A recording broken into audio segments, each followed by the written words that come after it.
Hello guys नमस्ते। मैले चाहिँ आज तपाईहरुलाई यो गुलाब जल देखाइरहेको छु। मैले देखाएको चाहिँ गुलाब जल हो। अनि यो चाहिँ फिर्केडी हो। फिर्केडी कतिलाई थाहा छ? यो फिर्केडी हो।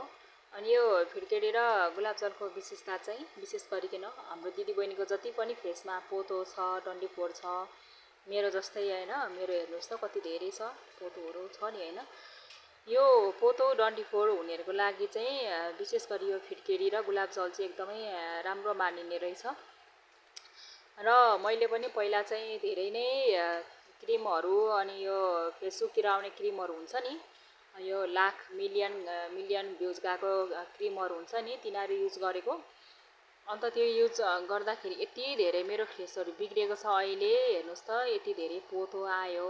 त्यो क्रिम युज गरुन्जेल चाहिँ राम्रो हुने, युज गर्न छोडेपछि फेस अटोमेटिक रातो हुने हैन, नसा नसा देखिने। अनि त्यसपछाडी पोतोहरु झ्याप्पै आउने, पहिलाको भन्दा पनि धेरै आउने, त्यस्तो हुँदो रहेछ। अनि मैले त्यो मात्र नभएर पहिला मेला केयर अनि यो स्किन साइनहरु भयो, मोफरहरु भयो, यिनीहरु पनि मैले युज गरेको हो। अनि यिनीहरु पनि युज गर्नुन्जेल मात्रै हो, युज गर्नु छोडेपछि झन् साह्रो डब्लेर आउने यो पोतोहरु। मेरो पहिला चाहिँ खासमा पोतोहरु थिएन फेसमा, पोतो थिएन। मेरो चाहिँ तिलकोठीहरु मात्रै थियो, डन्डीफोर पनि थिएन। अनि मेरो यो तिलकोठी हराउनको लागि चाहिँ एकजना मेरो साथीले मेला केयर युज गर्नु न, अनि त्यो युज गरेपछि तिलकोठी हराउँछ भन्ने कुरा गर्यो सुरुमा। अनि त्यसपछि होला नि त भनेर मैले पनि युज गरेँ। अनि युज गरेको केही समयसम्म त राम्रो भयो। तर छाला एकदमै लाग्यो के, पत्तर पत्तर त्यो हुन्छ नि, हाम्रो नुहाउँदाखेरि हातखुट्टामा मैलो आउँछ नि, हो त्यस्तै भएर गयो क्या। अनि पछि बर निको पनि भएको जस्तो भयो। तर त्यो युज गर्न छोडेपछि चाहिँ एकदमै छाला पातलो हुने, अनि एकदमै धेरै डन्डीफोर पोतो सबै आयो कि। मेरो त पोतो पनि आयो, पोतो थिएन। अनि त्यही भएर मैले फेरि पछि यता काठमाडौँ आएपछि पनि फेसबुकतिर देखेको त्यो क्रिमहरु सबै युज गरेँ, तर नाम चाहिँ मलाई ठ्याक्क थाहा भएन। मैले धेरै नै युज गरेको हो के, लगभग थुप्रै युज गरेँ मैले। त्यो पैसाहरु कम्ती गर्ने भने अहिले मलाई बसी बसी पनि 5-6 महिना खान पुग्छ, त्यति धेरै युज गरेँ तर पनि मेरो निको भएन। अनि निको नभएपछि म चाहिँ अहिले यो घरेलु रेमेडीमा लागेको छु, जडीबुटी। अनि जडीबुटीमा लागेको छु किनभने यो जडीबुटीले चाहिँ काम चाहिँ छिटो गर्दैन, अरूको जस्तो छिटो रिजल्ट चाहिँ आउँदैन, अरू क्रिमले दिएको जस्तो छिटो रिजल्ट चाहिँ दिँदैन। तर पनि यसले ढिलो दिन्छ, तर पछि फर्केर नआउने गरेको दिन्छ के। मेरो पहिला यति धेरै थियो, अस्ति भर्खरसम्म 1 महिना अगाडिसम्म मेरो यो चस्मा लागेको जतिकै थियो अगाडि, नाकमा त्यतिकै धेरै थियो। तर अहिले धेरै कम भएर गएको छ के। अहिले राम्ररी हेर्नुस् त मेरो स्किनमा एकदमै पातलो हुँदै गएको छ क्या पोतो। अरू क्रिमहरुले चाहिँ हप्ता दिन, महिना दिनमै, 15 दिनमै रिजल्ट दिन्छ नि त हैन, रिजल्ट दिन्छ, फेसहरु राम्रो भएर आउँछ। तर यसले चाहिँ त्यति छिट्टै रिजल्ट चाहिँ दिँदैन, तर बिस्तारै रिजल्ट दिन्छ, फेरि फर्केर आउँदैन। मेरो यो धेरै कम भएको छ। मेरो यो ओल्लो नाकदेखि पल्लो नाकसम्म जोडिएको थियो के, माथिको उसमा आँखाको छेउछेउ पोतो जस्तै भएको थियो। अहिले त्यो जोडेको ठाउँमा पनि हटेको छ। अनि त यो कानको छेउछेउ पनि ड्याम्मै थियो, यो पनि धेरै कम भएको छ। अहिले चाहिँ धेरै कम भएर आएको हो पहिलाको भन्दा चाहिँ, हेर्नुस् त है। अनि मैले चाहिँ यसरी अप्लाई गरेँ। यो अप्लाई गर्नुभन्दा अगाडि चाहिँ मैले अघि नै तपाईले भिडियोमा देख्नुभयो होला, मैले भन्न बिर्सेँ। गुलाब जल अलिकति लगाउने, त्यसपछाडी फिर्केरीलाई मजाले 2 मिनेटसम्म रगटेर राख्ने, अनि त्यसपछाडी यसरी अप्लाई गर्ने है। यसरी अप्लाई गर्ने, जता जता पोतो छ सबैतिर टोटली लाउँदा पनि हुन्छ, त्यस्तो यसले साइड इफेक्ट केही पनि गर्दैन। र मेरो चाहिँ निधारमा चाहिँ पोतो चाहिँ छैन, तर डन्डीफोर छ, त्यही भएर मैले डन्डीफोरलाई पनि अप्लाई गरिदिएको। किनभने यो फिर्केरीले चाहिँ एकदमै राम्रो गर्छ भन्ने, गुलाब जलले पनि राम्रो गर्छ।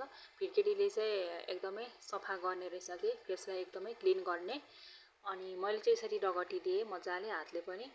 फिर्केरीले पनि रगटेको, फिर्केरीको त्यो जुन रगट्ने भागमा चाहिँ खस्रो छैन, नरम छ भने चाहिँ रगट्न सक्नुहुन्छ, खस्रो छ भने चाहिँ नरगट्नु होला, किनभने फेसमा स्क्याच हुन सक्छ, कोरिन सक्छ। मेरो चाहिँ चिल्लो छ र मैले यता चिल्लोपट्टिको भागबाट मसाज गरिरहेको छु। 5-6 मिनेटसम्म मसाज गर्नु होला है, मजाले मसाज गर्नु होला निधारतिर पनि। अनि यो पहिला जुन यो हामीले बजारको क्रिमहरु लगाएर बिग्रेको हुन्छ नि त, हाम्रो स्किन कति धेरै लुज भएको हुन्छ, छालाहरु ठाउँ ठाउँमा चौरी परेको हुन्छ, यसलाई पनि मेन्टेन राम्रो गर्छ फिर्केरीले चाहिँ। मेरो धेरै चौरी परेको थियो आँखाको छेउछेउ, आस्था पनि एकदमै चौरी परेको देखिन। अहिले चाहिँ अलिक कम भएको छ, फेस अलिक टाइट भएर आएको छ युज गरिकन चाहिँ। अनि यो युज गरिसकेपछि चाहिँ तपाईँले 5-6 मिनटसम्म राखेर अनि त्यस पछाडि फेसवास गर्न सक्नुहुन्छ। फेसवास गर्दाखेरि चाहिँ आँखा हल्का चिम्लेर गर्नु होला, किनभने यो आँखामा पर्यो भने चाहिँ यसले हल्का पोल्न सक्छ है। यो मेरो चाहिँ नाक वरिपरि एकदमै दारी जस्तो भएर आएको छ, हेर्नुहोस् न, पोतो एकदमै धेरै क्या कालो दारी जस्तै भएर आएको छ। तर अहिले धेरै कम भएको, अस्ति भन्दा मैले युज गरेको 1 महिना हुन लाग्यो। अनि फिर्केरीलाई त्यस्तो धेरै महँगो पनि पर्दैन, 15-20 रुपियाँमा आइहाल्छ। 15-20 रुपियाँको फिर्केरी ल्याउनु भयो भने तपाईँलाई 1 महिना रेगुलर लाउँदा पनि पुग्छ। अनि यता गुलाब जललाई भनेको त्यही 60-70 रुपियाँ पर्छ होइन, त्यस्तो धेरै खर्च पनि हुँदैन। अनि अर्को टिप्स पनि छ। अर्को टिप्स तपाईँहरूलाई म नेक्स्ट टाइममा लिएर आउनेछु, त्योले पनि राम्रो गर्छ है। यो फिर्केरीले सुट नगर्नेले चाहिँ त्यो पनि युज गर्न सक्नुहुन्छ। ल हेर्नु होला, यतिको भएको छ मेरो चाहिँ। बिगार्नुसम्म बिगारेको हो नि त बजारको क्रिमले त मेरो फेस त एकदमै ड्यामेज गराएको क्या, एकदमै। के गर्नु, बाहिर निस्केर हिँड्नलाई पनि एकदमै मास्क नलाएर हिँड्नै नसक्ने भएको थिएँ म त अस्ति त। अहिले चाहिँ अलिक कम भएको छ। मैले डेली नै युज गरिरहेको छु अहिले। जुन टाइममा भ्याउनुहुन्छ त्यही टाइममा युज गर्न मिल्छ है। यो वर्ष यो युज गरेपछि बाहिर घाममा चाहिँ ननिस्किनु होला, मुख नधोइकन। घामले अलिकति डढाउन सक्छ के। मेरो ठाउँमा गएको छ, हेर्नुहोस् त, हो खाली भएको छ नि, खाली भएको छ ठाउँमा। यो चाहिँ मेरो गएको हो पोतो। निधारमा पनि डन्डीफोरको दागहरू छ, मैले त्यही भएर लगाइदिएको। यसले अलिक क्लिन गर्छ नि त, सफा गर्छ डन्डीफोरको दागलाई पनि। म चाहिँ लगाइसकेपछि दोहोऱ्याइतेरै मजाले नै लगाइदिन्छु कि। यसलाई अप्लाई गर्ने ब्रसहरू छ तपाईँहरूसँग भने ब्रसले गर्दा अझ सजिलो हुन्छ। मसँग चाहिँ ब्रस छैन, त्यही भएर मैले हातको औँलाले नै अप्लाई गरिरहेको छु।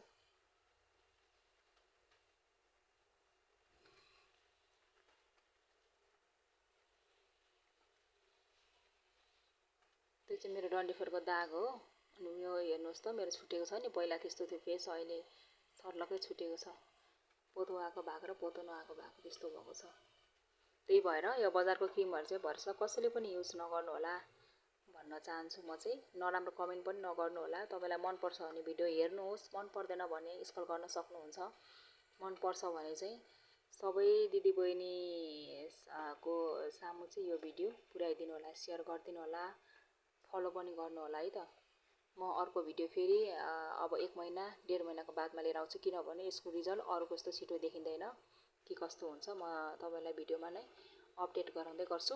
अनि आज चाहिँ म फिल्टर बिना नै आएको, कति फिल्टरमा आउनु होइन, कति फिल्टरमा आउनु आज चाहिँ। त्यही भएर सबै दिदीबहिनीहरूलाई पनि होस् न होइन, कति बजारे क्रिमहरू लगाएर फेस बिगार्ने, त्यही भएर मैले नेचुरली उसमा आएको है।